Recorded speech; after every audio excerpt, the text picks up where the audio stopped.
Hey friends, this is Wayne over at the Ram Man Inc. Don't forget the ink. Hey, today we're going to talk about your typical from us Dana 70 bolt-on rear disc brake kit. Not too many parts involved.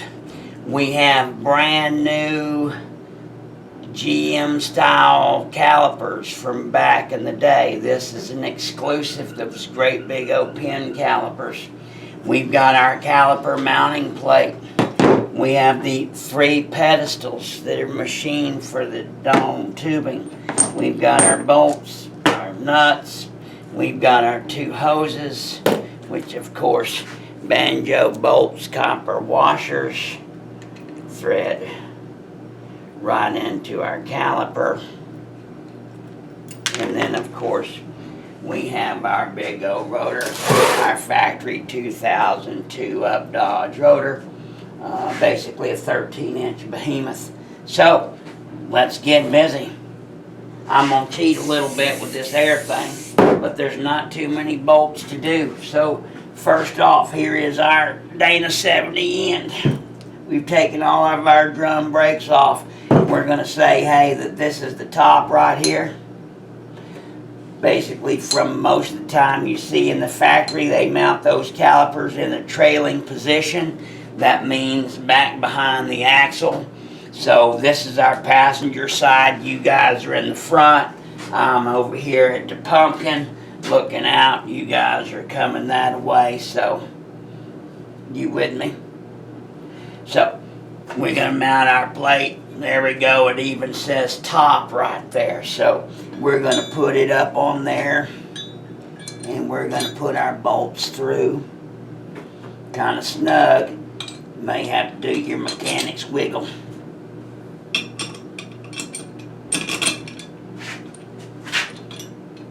Yep. There it is. Then we got to put on our 3 nuts, our lock nuts.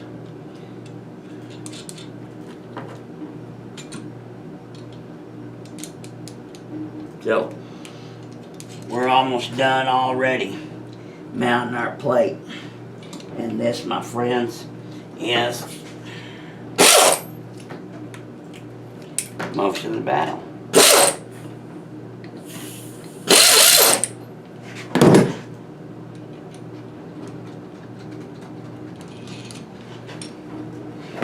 Tighten these on up. We're using our 3/4 inch wrench, 3/4 inch socket.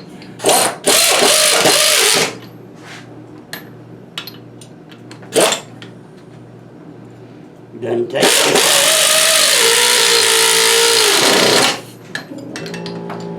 So there we go, friends. We're almost done. Looking from the outside, this caliper, passenger side, is in the 11 o'clock position. Let's get our rotor on.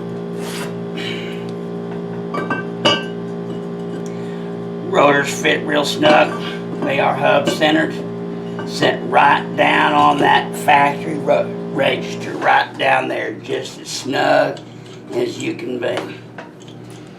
Get a couple lug nuts on there. Hold our rotor down.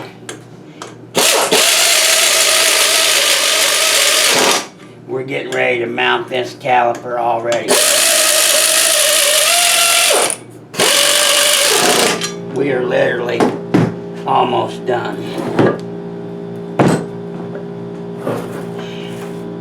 There she is. Remember now, bleeder's always got to be on the top. We're going to take our caliper, these factory GM calipers.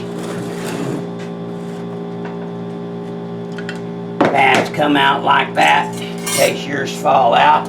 Got these anti-rattle backing plates that really just rattle. You old school boys know. Got these wire deals to help hold the pads in case yours fall out in shipping, so you know what's going on. There you go. There's that bad boy right there. Bleeder's always up.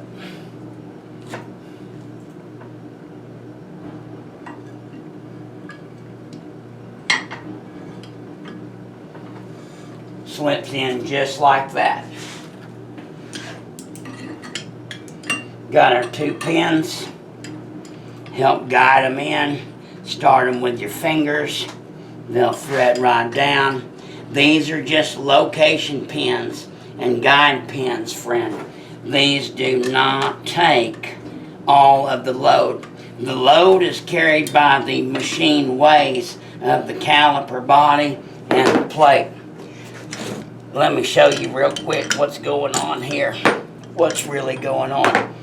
And you may have to take, because of castings and laser cuttings, you may have to take a file and actually modify your ways just a little bit, 10 or 20 thousandths if you run into trouble. So here's the caliper. There are the machine ways on each side. That's why this right here, that's why it fits snug on the caliper. So this is where your plate sets. Make sure your bushings are all the way pushed out. And there you go. There's your plate right there. You can go ahead and check your plate fitment. Right? Without anything even in there.